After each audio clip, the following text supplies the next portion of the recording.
sir. Ano po ang masasabi niyo sa chat? Tingnan ninyo ang ginagawa nila para sa tao. Hindi nila ipinapatutsada. Pero yung challenge mong yun, hindi lang ako nakarinig nun, kundi ang Diyos nakarinig nun. So, hindi kita hahatulan.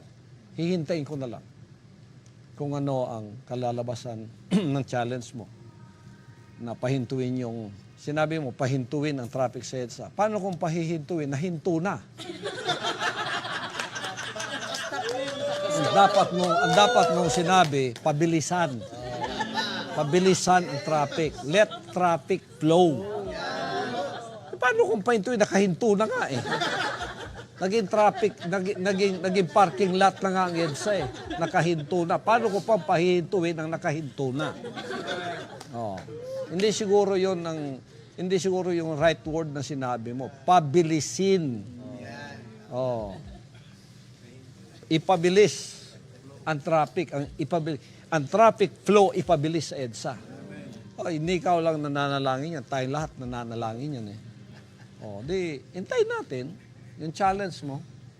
Sabi, pahintuin si probinsyano. Oh, wala naman akong pakialam doon sa probinsyano yun kung ano. Pero dahil challenge mo, hindi ako magsasalita. But the challenge is accepted. Pero hindi ako magsasalita. Hintayin ko na lang. Okay?